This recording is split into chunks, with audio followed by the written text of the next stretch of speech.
예수 그리스도로 말미암아 의의 열매가 가득하여 하나님께 영광과 찬송이 되기를 원하노라. 빌립보서 1장 11절 하나님의 말씀에 보시면 우리 안에 하나님께서는 빌립보 교인들을 향한 두 가지 사도의 기도, 사도의 소망이 그 안에 있습니다. 동일한 우리를 향한 하나님의 소망과 주의 기도라고 저는 생각합니다. 첫째는 우리 주 예수 그리스도 말미암아 우리의 삶 속에, 여러분의 삶 속에 의의 열매가, 가정에서 저소서 예배하는 여러분 삶 가운데 하나님의 의의 열매가 가득하기를 원합니다. 두 번째는 우리 주 예수 그리스도로 말미암아 하나님께 저와 여러분의 삶 자체가 영광과 찬송이 되기를 원합니다. 이런 삶이 하나님 안에서 자녀다운 삶이요, 이런 삶이 하나님의 영광을 선포하는 하나님께 약속된 삶이라고 저는 생각합니다. 오늘 또 닫힌 성전을 바라보며 성전을 향하여 기도하고 성전을 향하여 오늘 또 아픈 마음, 슬픈 마음으로 예배하는 각 가정에 있는 모든 베델의 제단과 처소처소 위에 살아계신 하나님이 함께하여 주어서 위로부터 주시는 주님의 위로와 우리 하나님의 주시는 임재와 그리고 여러분의 예배를 연락하시는 연락과 여러분의 기도를 응답하시는 하나님의 응답이 함께하기를 주의 이름으로 담임 목사가 간절한 마음으로 축원합니다. 아멘. 여러분, 오늘이 8월 8일입니다. 그러니까 지난달 7월 9일 금요일부터 성전 문이 닫혔습니다. 오늘 8월 8일이니까 만 31일이 되었습니다. 한 달이 된 거죠. 주일로 얘기하면 오늘 주일까지 닫힌 성전은 5번째고요. 일수로 계산하면 딱 31일째 성전이 지금 닫혀 있습니다.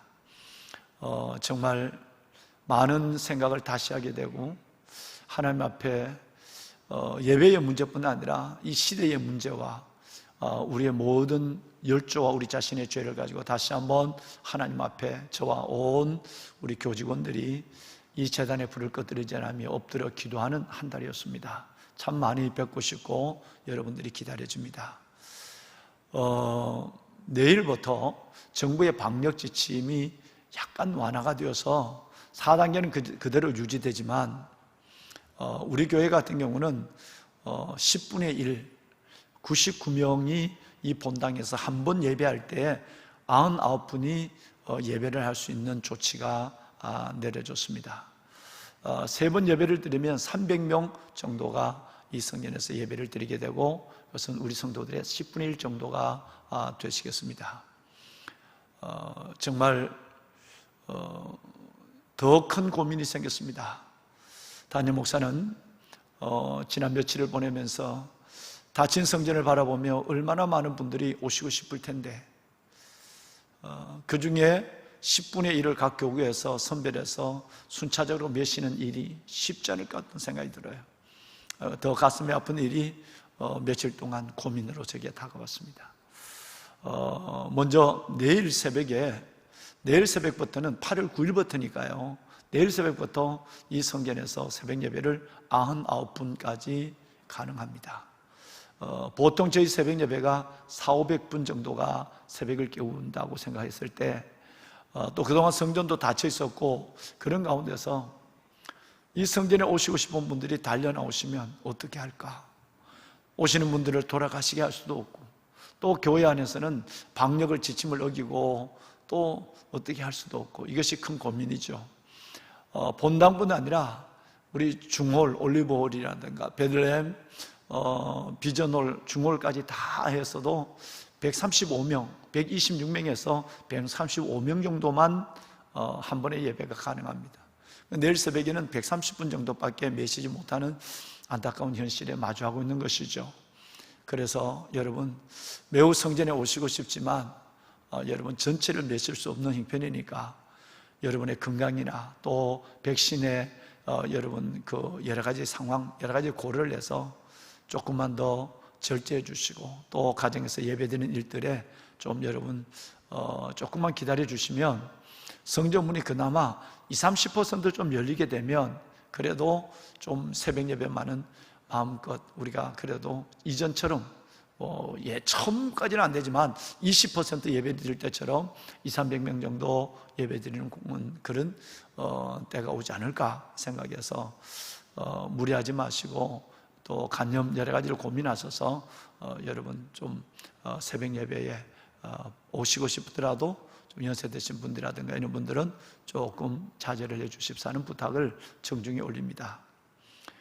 두 번째는 그동안 한 달 동안 다쳤던 성전기도, 520분 넘게가 신청한 성전기도도 내일부터 시작을 하겠습니다.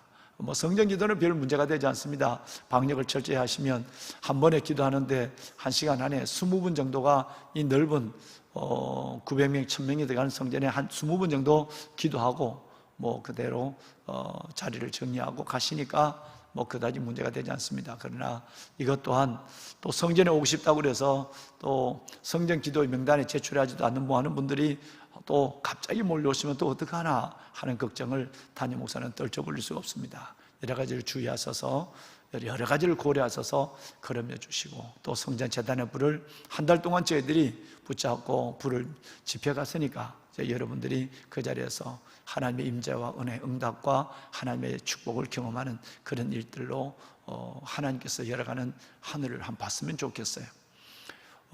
우리 다음 주일 예배가 가장 큰 고민거리입니다. 보배는 성도 여러분, 20% 예배를 드릴 때 우리 성도분들이 우리 교회는 참 성숙하니까 그런데 다른 교회는 참 어려웠는가 봐요. 저도 우리 교회도 한두 분 얘기를 들었습니다만, 교구에서 시키는 대로 자기는 교회 오니까 벌써 앉을 자리가 없더라는 거예요.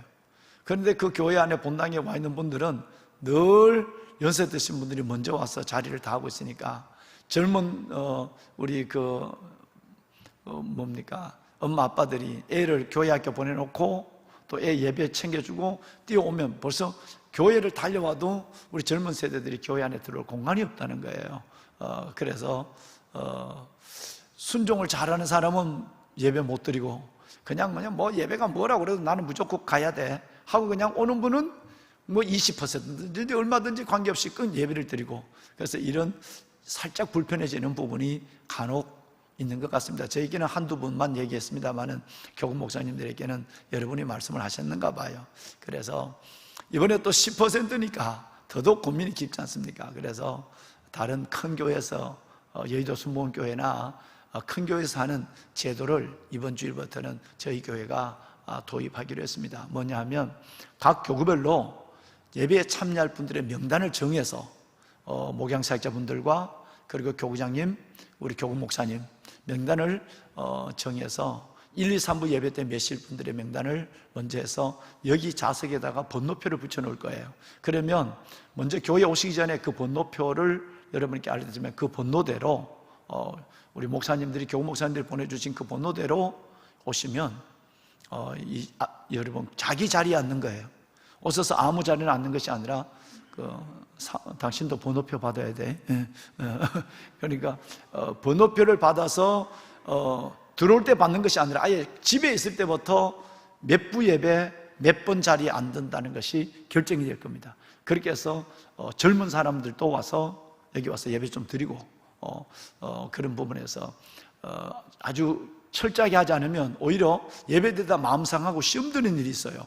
그래서 왜냐하면 20%도 그런데 10% 같으면 얼마나 오고 싶겠습니까? 이렇게 교회를 또 잘 교회를 보수를 해놨는데 더 오고 싶지 않으시겠습니까?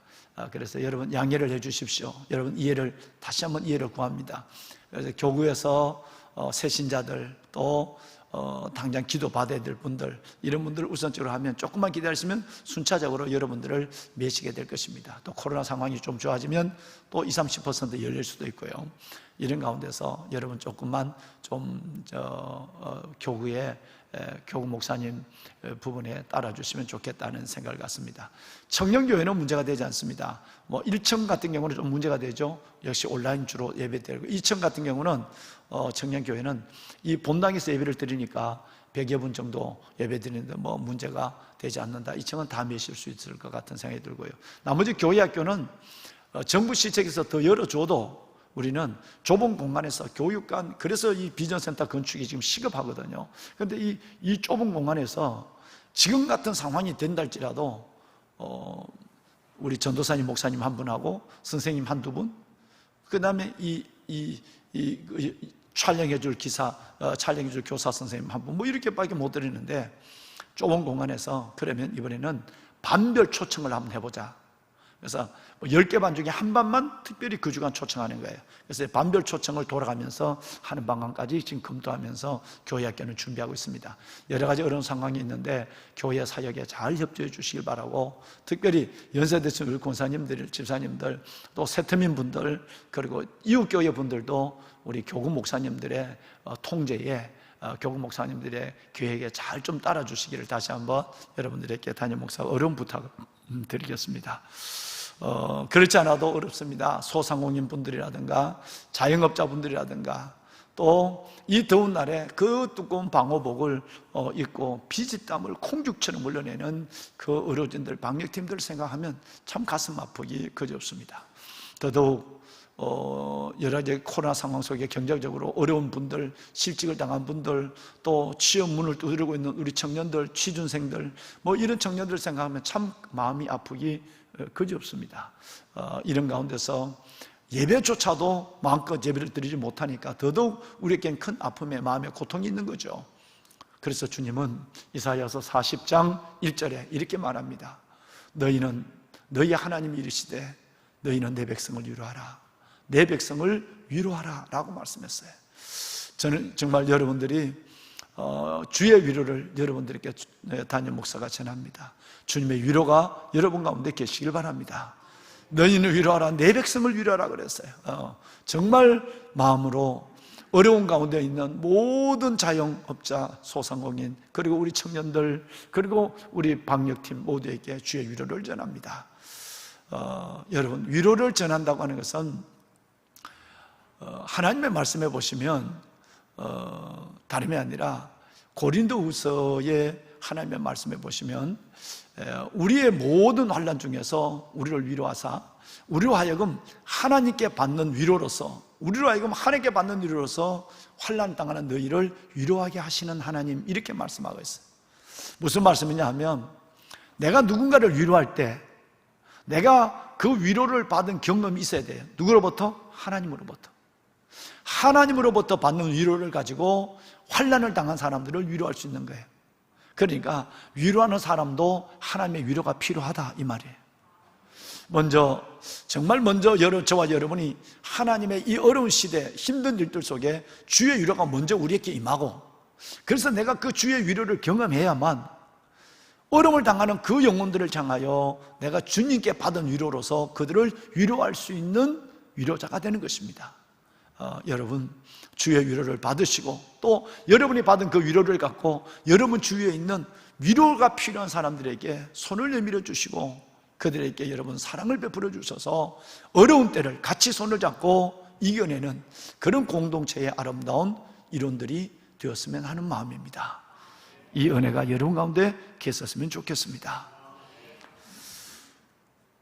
밤이 깊고 낮이 가까웠으니, 밤이 깊고 낮이 가까웠으니, 그러므로 우리가 어둠의 일을 벗고 빛의 갑옷을 입자. 오직 주 예수 그리스도로 옷을 입고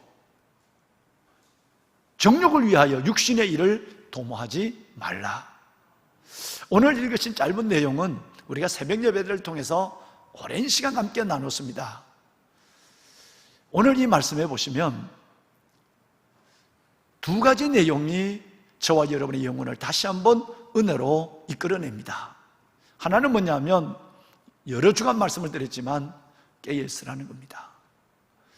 지금은 자다가 깰 때예요. 깨어 있어야 될 때입니다. 왜냐하면 우리의 구원이 처음 믿을 때보다 가까웠기 때문입니다. 50년을 살았다면 이제는 죽음이 50년 가까워진 거예요.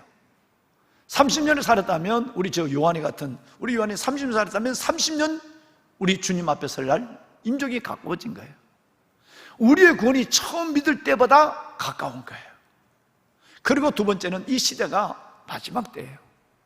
예수 그리스도가 오실 여러분 여러 가지 질병이나 기상의 이변이나 여러 가지 적그리스도의 출현이나 사랑이 식어진 거, 사람들이 무서워지는 거라든가 이런 걸 보면 이제 주님 오실 때가 가까웠어요. 그러니까 깨어 있으라고 하는 것이 계속적으로 우리에게 강력한 하나님의 메시지로 있습니다. 다섯 처녀처럼 깨어 있어야 하고, 겟세마네 동산에 예수님이 그 간맘 동산에서 흔들어 깨우듯 깨어 있어야 하고, 시험 들지 않아야 하고, 그래야 이 어두운 때에 빛의 사자로서 이 세상을 이길 수 있기 때문에 그런 것입니다. 또 하나의 오늘 본문의 짧은 이 본문의 몇 절의 메시지 가운데 하나는 바로 옷에 대한 얘기입니다. 그리스도의 옷을 입어라, 빛의 갑옷을 입어라는 얘기예요. 깨어 있으라, 예수의 옷을 입어라. 이 두 가지가 오늘 읽으신 말씀의 주 두 내용이 되겠습니다. 왕관의 보석 같으신 여러분, 오늘부터는 세상에서 가장 아름다운 옷의 이야기를 가지고 다음 주까지 여러분과 함께 은혜를 나누려고 저는 생각합니다. 옷입니다. 옷은 우리의 부끄러운 부분을 가리기도 하고, 옷은 우리의 몸을 더위와 추위로부터 보호하기도 하고, 옷은 우리의 신분을 드러내기도 하고, 옛날 같으면 옷은 내 안에 있는 내 자신의 모습에 대해서 다른 사람이 나의 얼굴, 그 다음으로 나를 인식하게 되는 또 하나의 시각적 요소로 여러분 내가 갖고 있는 것들이에요. 옷 이야기입니다. 제일 먼저 옷 이야기는 옷의 기원을 우리는 생각하지 않을 수가 없죠. 새벽에도 잠시 말씀을 드렸습니다마는, 귀하신 성도 여러분, 아담이 하나님이 먹지 말라는 선악과를 따먹습니다. 그때 아담을, 하와를 유혹한 뱀이 뭐라고 얘기했느냐 하면, 이것을 먹으면 너의 눈이 밝아져서 하나님같이 된다 그랬어요. 사탄의 거짓말에 속은 거죠. 그래서 하와가 그 선악과를 따먹었을 때 진짜 눈이 밝아졌어요. 눈이 밝아졌는데 하나님을 보고 하나님의 뜻을 분별하는 지각의 눈이 밝아진 것이 아니라, 그 눈은 남의 허물을 보고, 남의 여러분 실수를 보고 자신의 수치를 바라보는 눈으로 육신의 눈이 밝아져 버렸어요. 이건 재앙이고 진노지요. 두 사람이 벗고 다녔지만 부끄러움을 몰랐습니다. 그런데 선악과를 따먹고 육의 눈이 밝아지는 순간, 여러분 서로가 서로 부부인데도 부끄러움을 느끼기 시작했습니다. 은극결에 그들은 무화과 나뭇잎을 가지고 치마를 만들어서 부끄러운 부분을 가렸습니다. 여러분, 이것이 바로 죄로 말미암아 육신의 눈이 밝아져서 은극결에 나뭇잎 치마를 만든 것, 여러분 이것이 옷의 기원이고 옷의 시작입니다. 최초의 인류가 입은 옷의 시작은 거기서 나오는 거죠. 창세기 3장 7절에 나와 있죠. 그리고부터 여러분, 옷을 입은 사람이, 무화과나무 옷을 입은 사람이 당당한 것도 아니고, 언제 무화과나무 잎이 말라버리고 부서질 수 있으니까 여러분 동산에서 숨어 있었어요. 날이 서늘할 때 하나님은 동산을 거니시다가 아담을 불렀습니다. 아담아, 내가 어디 있느냐 불렀어요. 내가 벗었으므로 숨었습니다 라고 얘기합니다. 누가 내게 벗었다는 걸 얘기하냐? 라고 얘기하시면서 놀랍게도 긍휼과 인자와 사랑의 하나님께서는 그 어설픈 옷을 입고 있는 이 아담과 하와에게 창세기 3장 21절 말씀해 보시면 가죽옷을 지어 입혀주었다 그랬어요. 여러분, 두 가지 옷을 지금 여러분들은 보신 겁니다. 영의 눈으로 보셨죠? 하나는 나뭇잎, 무화과 나뭇잎으로 만든 치마예요, 옷이에요. 또 하나는 짐승을 죽여서 희생하고 피를 흘림으로 말미암아 주어진 가죽옷이었습니다. 무화과 나뭇잎은 내가 만들어 입은 옷이에요. 이건 자기 의의 옷입니다. 얼마든지 부서집니다. 하루에도 몇 번씩 다시 바꿔야 돼요. 내 의 때문에 하나님의 의를 거절하는 사람을 가리키는 거죠. 내가 만들어 입은 옷이에요. 나의 의예요. 이거 오래가지 않습니다. 부서집니다. 하룻밤이 자고 나면 다시 여러분 자신의 의를 여러분 세워야 되는 거예요. 두 번째 옷은 하나님이 만들어 입혀준, 죄인에게 만들어 입혀준 가죽 옷이었습니다. 가죽 옷은 그냥 단순한 가죽 옷이 아니라 가죽 옷은 희생을 의미합니다. 짐승을 죽이지 아니하고는, 희생시키지 아니하고는 가죽을 얻을 수가 없어요. 또 하나는 이 가죽 옷 안에는 여러분 피를 흘리지 아니하고는 가죽을 얻을 수가 없습니다. 그래서 하나님이 가죽옷을 지어서 그 아담 내외에게 입혀줬다고 하는 이 말은 앞으로 오실 예수 그리스도 어린 양으로 오셔서 우리를 위하여 피를 흘리고 우리를 위하여 죽으실 예수 그리스도의 의의 옷을 입혀줬다는 것을 상징하는 것입니다. 여기에 또 하나가 있습니다. 하나님의 사랑입니다. 순종해서 얻어 입은 옷이 아닙니다. 불순종한 거거든요. 불순종했습니다. 선악과를 따먹었어요. 불순종하고 정령 죽으리라, 반드시 죽으라고 했는데 죽어야 될 그 사람에게 하나님은 인자를 더합니다. 긍휼을 더합니다. 죄를 보면서 죽어야 될 사람에게 하나님은 옷을 지어서, 손수 지어서, 그리고 입혀주기까지 합니다. 이 놀라운 하나님의 사랑, 우리에 대한 하나님의 사랑, 진노 중에 있는 우리를 버리지 않으시고, 진노 중에 있는 우리를 여러분 하나님이 내치지 않으시고 우리에게 예수의 옷을 입혀서 살려주시는 하나님의 그 놀라운 사랑이, 이 복음적 사랑이 이 안에 들어있는 것이죠. 그렇습니다.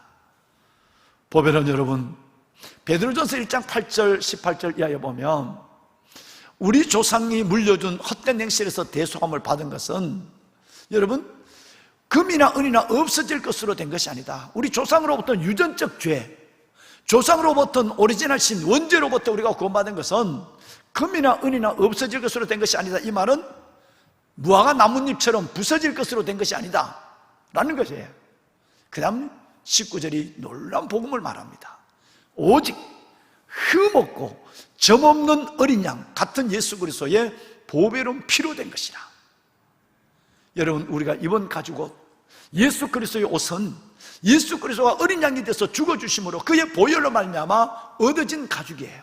얻어진 옷을 지금 우리는 입고 구원받은 하나님의 자녀의 신분으로 살아가게 되는 것입니다.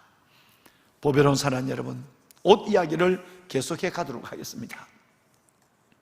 아담과 하와의 나뭇잎과 가죽옷을 여러분 이제 보셨다면 이제는 세례 요한의 옷을 볼 필요가 있습니다. 예수님보다 6개월 먼저 와서 예수님의 길을, 메시아의 길을 예비한 세례 요한, 예수님이 어린 양 가죽, 여러분 우리에게 가죽옷, 보혈을 주신 분이라고 한다면 반드시 세례 요한도 예수님처럼 희생의 가죽옷을 입어야 하고 가죽띠를 들러야 합니다. 그래서 누가복음, 마태복음 성경에 보면 세례 요한은 약대 털옷을 입고 가죽띠를 여러분 둘렀다 그렇게 말하고 있죠. 역시 앞으로 오실 6개월 후에 오실 예수님의 상징에 대한 본인 스스로가 메시아를 지금 자신의 의복을 통해서 보여주고 있는 것입니다. 이제 예수님이 말씀하신 옷을 우리는 볼 필요가 있습니다. 너무 놀라운 것은 여러분이 너무나도 잘 아는 내용이 누가복음 15장과 마태복음 22장에 여러분이 잘 아는 내용이 기록되어 있습니다. 누가복음 15장에 보면 탕자의 비유가 되죠. 탕자, 아버지의 모든 것을 가지고 나가서 다 여러분 잃어버렸습니다. 세상과 더불어 잃어버렸어요. 이 탕자가 이제 거지가 돼서 누더기 옷을 입고 집으로 돌아옵니다. 그 아들을 아버지는 거절하지 않습니다. 물리치지 않습니다. 그 아들을 여러분 그야말로 벗은발로 뛰어나가서 그 아들을 받아들입니다. 죽었다가 산 아들이라고 얘기합니다. 그런데 여기서 중요한 것이 하나 있습니다. 아버지가 이 탕자를 둘째 아들을 맞이했을 때 제일 먼저 한 것이 잔치를 베푼 것도 아니고 가락지를 끼워준 것도 아니고 신발을 신어준 것도 아니에요. 여러분 성경을 보면 누가복음 15장 22절에 보면 이 아버지가 제일 먼저 한 것은 자기가 걸치고 있는 자신의 너덜너덜한 자신의 옷, 의의 누더기를 벗겨버리고 제일 좋은 옷을 입히는 것이 첫 번째 한 일이에요. 여러분 이 옷이, 아버지가 입혀준 옷이 어디 통하는 바가 없습니까? 범죄한 아담에게 하나님의 내어 쫓지 않으시고 그 아담에게 신이 가죽옷을 지어서 입혀준 아담이 보이지 않습니까? 그것처럼 하늘 아버지는 우리가 하나님 앞에 범죄할 때도 우리를 버리지 않으시고 우리를 품어주실 뿐 아니라 우리에게 예수 그리스도의 은혜, 예수 그리스도의 속량의 구속의 옷을, 제일 좋은 이 세상에 비교할 수 없는 옷을 우리에게 입혀주시는 분이 우리 아버지 하나님이신 것을 믿으시면 우리 한번 아멘 합시다. 아멘입니다. 여러분, 이것이 복음이에요. 이 복음이 바로 여러분의 마음을 진동해야 돼요. 이 복음이 여러분을 살린 이 복음에 감격스러워야 되는 거예요. 내 같은 사람에게 아버지께서 그 자신의 아들을 죽인 어린 양의 옷을 내게 입혀줬다. 제일 좋은 것을 입혀줬다. 세상에 없는 옷을 입혀줬거든요. 또 하나, 옷의 이야기는 예수님의 입술을 통해서 또 나옵니다. 누가복음 22장을 보시면 왕의 아들의 혼인잔치, 즉 왕자의 혼인잔치 이야기가 나와요. 왕의 아들의 혼인잔치니까, 왕의 잔치니까 얼마나 많은 하객들이 선별됐겠습니까? 그래서 그들에게 청첩장을 보내고 오라고 그랬더니 아시는 대로 하나같이 이 사람들이, 초대받은 사람들이 거절합니다. 이래서 저래서 못 온다고 그래요. 말이 안 되는 거죠. 여러분, 우리가 전도할 때 마찬가지. 우리가 하나님의 그 놀라운 하나님의 영광, 영생의 자리에 초대했을 때 섰던 여러분을 따라 나옵니까? 아닙니다. 뭐 이른구실 저구실에서 전도해도 여러분 전도를 받지 않는 영혼에만, 그것을 상징하는 거예요. 오늘 이것이 그것을 의미하는 거예요. 하나님의 왕예잔치에 초대받은 그들이 하나같이 거절합니다. 여러분의 전도를 하나같이 거절합니다. 왕예잔치, 만왕의 왕예잔치예요. 그래서 왕이 생각을 바꿉니다. 그래? 그러면 네거리 초청, 여러분 길거리 여러분 요즘 합니다마는 네거리 초청, 사거리 초청, 길거리 초청이 일어났어요. 길거리에 나가서, 사거리 가서 아무나 가는 사람을 다 초대해라. 남녀노인도 없고, 때로는 눈멀고 절름발이 같은 장애인들도 초대해라. 그래서 모두가 초대를 받았어요. 여러분, 그리고 그들이 영광스러운 자리에 들어갑니다. 감격하지 않습니까? 그리고 여러분, 잔치의 분위기가 무르익어요. 기쁨이 나고 음식이 풍성하고 기쁨에 여러분 가락이 흘러나와요. 그때 임금이 그 자리에 나타납니다. 그런데 우리가 잘 이해가 되지 않는 상황이 벌어져요. 그 자리에 나타나더니 그 흥겨운 자리, 그 자기가 축복된 자리, 아들을 장가보낸 그 자리에 자기가 사거리에서, 네거리에서, 길거리에서 불러준 그 하객들이 여러분 즐거워하고 있을 때 한 사람이 예복을 입지 않았습니다. 예복 입은 한 사람을 발견한 거예요. 그리고는 분위기에 맞지 않는, 어진 왕의 임금에 맞지 않는 무서운 얘기를 합니다. 저 인간을 내어 쫓으라. 바깥 어두운 데서 이를 갈고 슬피 울음이 있을 것이다 라고 했어요. 왜 그랬느냐고 하는 것이죠. 예복 때문입니다. 그 사람은 예복을 입지 않았어요. 여러분, 이 상황은 이스라엘 민족의 옛날의 역사의 상황을 이해하면 이해가 되지만, 그걸 이해 못하면 이게 지금 이해가 안 되는 거예요. 이스라엘에는 혼인 예식을 하면 주로 밤에 해요. 밤에 하는데 100벌이나 50벌이나 200벌 이렇게 예복을 만들어 놔요. 우리가 지금 가만히 생각해, 우리가 예식장에 갈 때 보면 늘 입을 옷이 없어요. 예식장에 가는 사람들이 마치 무도회에 가는 것처럼 좋은 옷을 입고 가요. 그런데 그 좋은 옷을 넘어서 너무 좋은 옷을 입고 가서 신랑과 신부와 혼주들이 빛이 가릴 정도로 좋은 옷을 입어요. 이건 좀 생각해 봐야 돼요. 그렇지 않는 사람은 슬쩍 와서 축의금만 내고 가요. 동서고금을 막는, 이게 똑같아요. 그러니까 여러분, 하나님을 믿는 유대 민족들이 얼마나 지혜로운지 보세요. 아예 예식장에 가면 자기 옷 자랑하러 가고 옷 폼내러 가는 게 아니라 누구든지 옷 가면 그대로 여러분 겉옷을 벗어버리고 겉옷을 맡겨놓고 머리만 넣으면 되는 망토 같은 것 하나를 씌워줘요. 그러니까 여러분, 신문이나 빈부 귀천이 똑같아요. 거기 앉아있으면 거기 내가 어떻다 옷으로 신분을 나타낼 일이 없는 거예요. 이 얘기예요.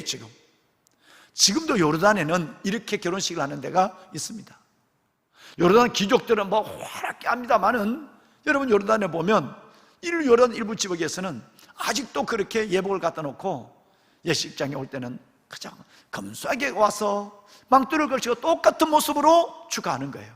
난 이것도 괜찮다고 생각이 듭니다. 실은 솔직한 얘기로 이 얘기입니다. 지금 그래서 여러분, 네거리 초청을 해서 아무나 왔거든요. 어린아이부터 여러분 모두가 왔어요. 그 소중한 장애인들도 왔어요. 그들에게도 똑같은 옷을 입혔어요. 그런데 한 사람이 뭔가 옷 자랑하려고 했는 건지, 입었다가 벗었는지, 술이 취해 그런지 옷을 벗었어요. 무조건 초청해놓고 절대 용납하지 않는 것은 예복을 벗은 것이었어요. 왕이에요, 임금이에요. 당장 내어 쫓으라. 바깥에서 이를 갈고 슬픔을 있으리라고 얘기했어요. 여러분 이해하시겠습니까? 다 수용이 돼요. 무슨 짓을 해도 어떤 신분도 괜찮아요. 딱 하나 안 되면 그 잔치에 있을 수 없어요. 뭐냐면 옷 하나, 예복 하나 안 입으면. 이 예복이 바로 예수 그리스도의 옷입니다. 여러분 우리가 천국에 가려면 어떤 신분으로 가는 것이 아니고, 우리의 어떤 모습으로, 건강한 모습으로, 장애인의 모습으로 여러분 이런 것이 아니라 오직 하나, 여기서 예수님은 나의 예복, 예수의 옷을 입지 않으면 누구도 천국에 올 적, 왕영 혼인잔치에 들어갈 수 없다는 걸 주님은 단호하게 보여줬어요. 여러분 두 가지를 기억하셔야 됩니다. 탕자의 누더기를 벗기고 제일 먼저 좋은 옷을 입혀준 거, 왕의 아들의 혼인잔치에 예복을 입지 않는 사람에 대한 주님이 진노한 것. 여러분 이것이 얼마나 예복이 중요하다는 것을 다시 한번 우리에게 설명해 주고 있는 직접 예수님이 말씀한 두 가지 비유입니다. 이 비유를 생각하면 오늘 설교 끝입니다. 여러분 우리는 예수의 옷을 입어야 합니다. 혹시 여러분 입었다가 벗지 않았습니까? 입은 것이 불분명합니까? 아닙니다. 우리는 어떤 경우도 예수의 옷을 입어야 합니다. 갈라디아서 3장 27절에 보면 예수 그리스도를 나의 구주로 영접하고 세례를 받는 순간 예수의 옷을 입었다라고 했어요. 벌써 우리는 예수의 옷을 입으면서 확신해야 돼요. 나는 예수의 옷을 입었다라고 하는 걸 믿는 겁니다.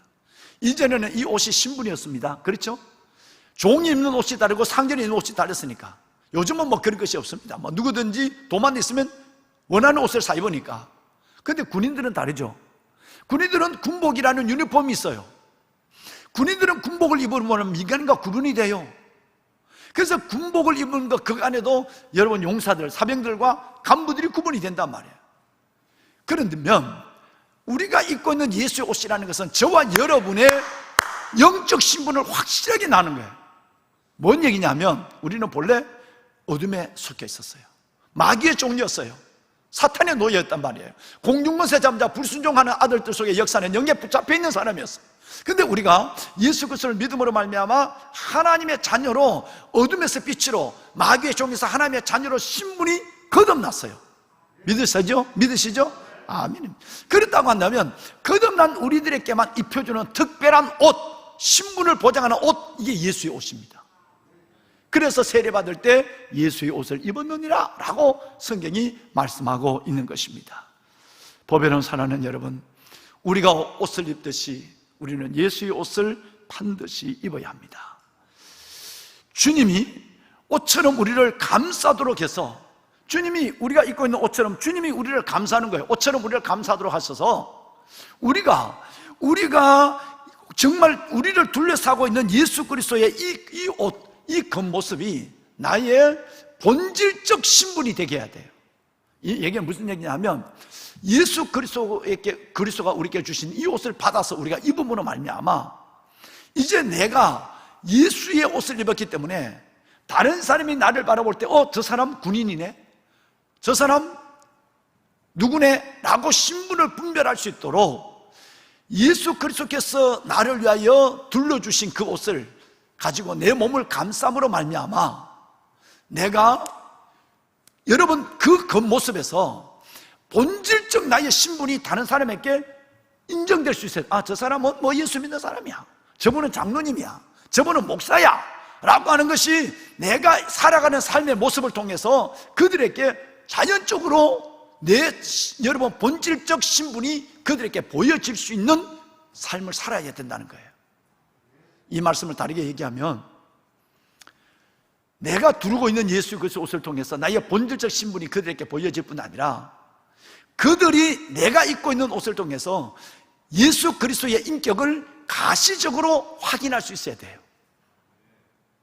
내가 입고 있는 옷을 보면서 저 사람이 저렇게 행동하는 것은 저 사람 안에 예수가 있기 때문이고 저 사람의 인격은 예수 그리스도로 말미암아 나타났다는 것을 내가 입고 있는 본질적 신분의 이 예수의 옷을 통해서 예수 그리스도가 가시적으로 다른 사람에게 보여질 수 있는 우리가 되어야 한다, 이 말이에요. 여러분, 이것이 우리가 입고 있는 예수의 옷의 기능이에요. 넘어선 제 삶을 당당히 살아내야 해요.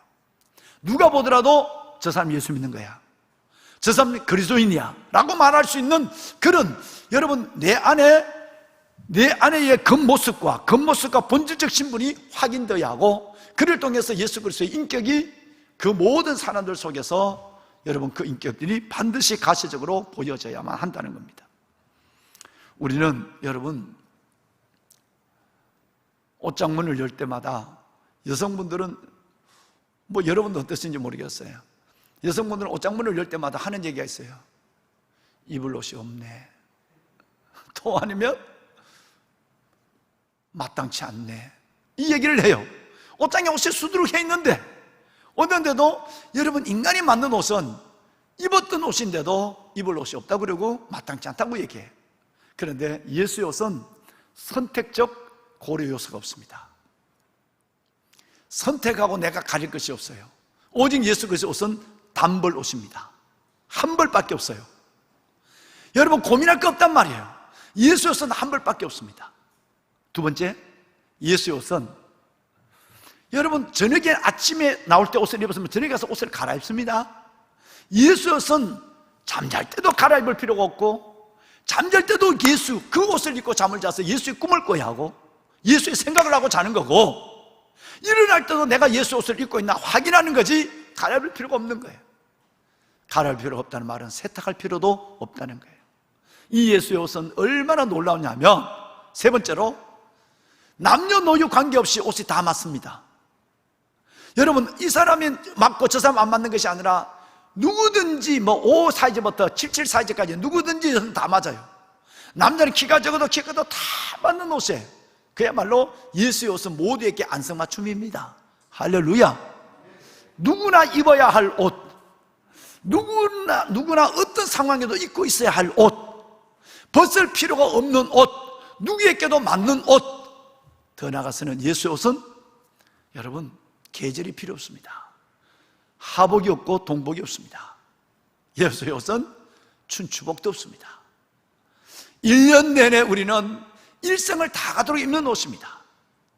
마지막으로 여러분, 예수 그리스도의 옷은 특징은, 인간이 입고 있는 옷은 빛이 바래요, 낡아져요, 세탁도 해야 되고 고치도 해야 돼요. 그럴 필요가 없습니다. 내가 입고 있는 옷은 마지막 죽으면요, 이 옷을 벗기고 수의를 입혀요.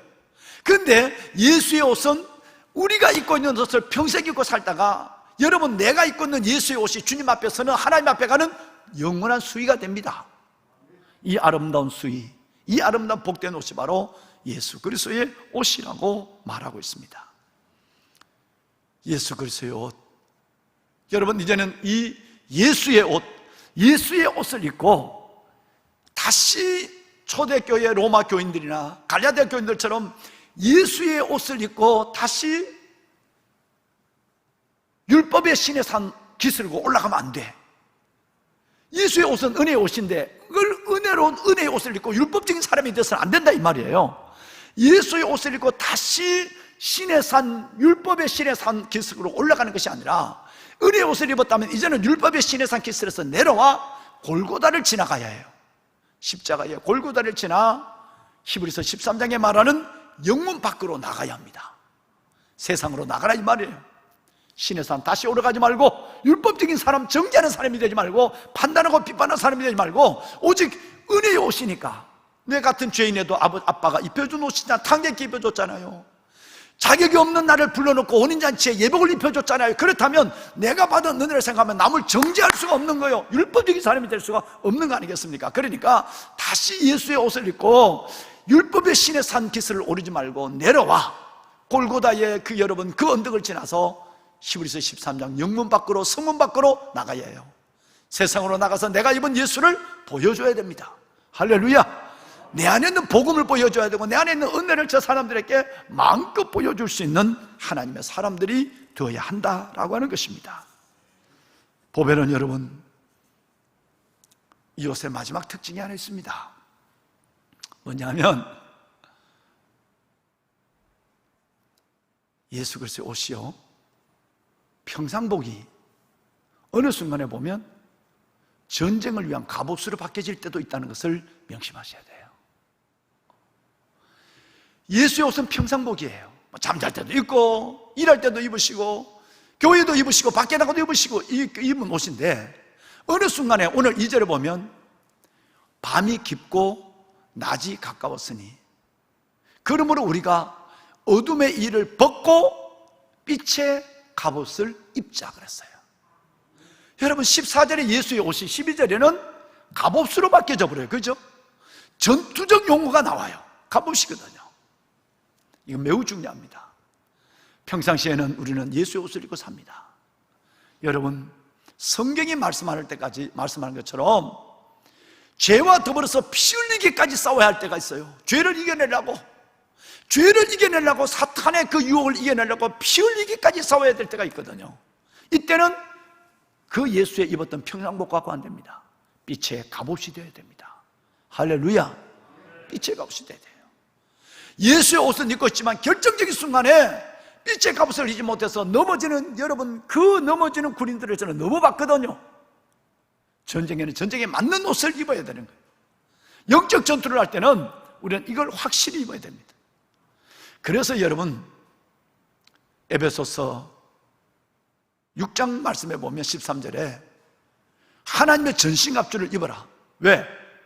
우리가 악한 날에 이 사탄을 대적하고 모든 일을 행한 후에 쓰러지기 위해서가 아니라 서기 위함이라. 사탄과의 전쟁에서 서기 위해서는 반드시 너희가 전신갑주를 입어야 한다. 여기서 선다는 말은 승리를 의미하는 것이고, 넘어졌다는 말은 죽음을 의미하는 거예요. 패전을 의미하는 거예요. 너희가 이 전쟁을 행한 후에 너희가 반드시 서기 위해서는 너희는 반드시 갑옷을 입어야 해요. 그래서 6가지 갑옷이 바로 이어서 나오지 않습니까? 아시는 대로 그렇죠? 첫째는 진리의 허리띠, 두 번째는 의의 호신경, 세 번째는 복음의 평안에 예비한 신발, 그 다음에 여러분 네 번째는 믿음의 방패, 그리고 여러분 다섯 번째는 구원의 투구, 마지막 여섯 번째는 유일한 공격무기 뭐죠? 존경하는 여러분 뭐죠? 예, 성령의 검, 곧 하나님의 말씀 성령의 검을 가져야 됩니다. 여러분, 이것이 요즘 우리가 비전 통독을 하고 있는 것이고, 여러분이 그 어려운 가운데도 가정에서도 이 예배에 집중하시는 이유가 지금이 비상 때니까요. 지금이 전투를 벌여야 되거든요. 한숨에서 코로나 핑계 때문에 여러분 예배를 헛뜨리게 하고, 하나님의 가정과 여러분 예배 회복에 대해서 하나님이 상당히 집중하고 있음에도 사탄이 이걸 헛뜨리려고 야단을 치고 있단 말이에요.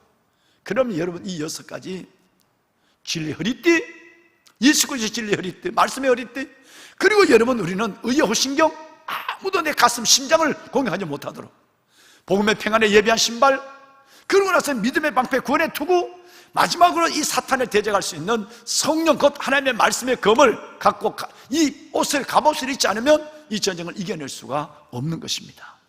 여러분, 이런 사람에게는, 옷을 입은 사람에게는 놀라운 하나님의 약속이 있습니다. 제가 고민하고 있는 것 중인데요, 이번 야베스 기간 동안에 제가 이 말씀을 축복의 21절에 넣을까 말까를 지금 고민하고 있습니다. 이게 뭐냐면 시편 87편 7절입니다. 87편 7절 말씀을 보면 노래하는 자와 뛰노는 자들이 말을 하는데, 무슨 말을 하냐면 나의 모든 근원이 너에게 있다. 여러분, 저는 이 말씀이 얼마나 내게 축복으로, 얼마나 내게 복음으로 받아지는지 알 수가 없어요. 하나님이 내게 말씀하시는 걸로 저는 받아요. 사람이 내게 말하는 것이 아니라 나의 모든 근원이, 이 근원을 킹 제임스 버전을 보십시오. 뭐라고 되어 있느냐 하면 나의 모든 신선한 샘이 너에게 있다. 하나님이 가지고 계시는 모든 근원, 신선한 샘을, 하나님을 의의 옷을, 예수의 옷을 입은 나에게 하나님은 그 샘을 그냥 내 안에다가 샘을 터뜨린 거예요. 뭔 얘기냐면 겉에는 예수의 옷이고 안에는 신선한 샘이 예수로 말미암아 내 안에 주어진다는 얘기예요. 얼마나 놀랍습니까? 나의 모든 근원이 너에게 있다. 하나님의 모든 근원을 예수의 옷을 입는 순간 나에게 준 거예요. 어디서 생각나는 부분이 또 계시죠? 수가성 여인에게 주님은 그 여인에게 가서 물을 한 잔 달라고 그랬죠. 물을 달라고 할 때 주님은 그냥 말하지 않았어요. 줄 수 있는 자가 마치 얻어야 될 자처럼 낮은 자세로 그 여인에게 구합니다. 해줄 수 있겠니? 물을 한 잔 구했거든요. 이 물을 먹는 자마다 다시 목마르려니와 내가 주는 물을 먹는 자는 영원히 목마르지 아니하니 이는 내가 주는 물은 그 속에서 영생하도록 솟아나는 샘물이 되리라 그랬어요. 여러분 이 말씀을 보세요. 시편 87편 7절 말씀, 내 모든 샘의 근원을 내가 너에게 준다.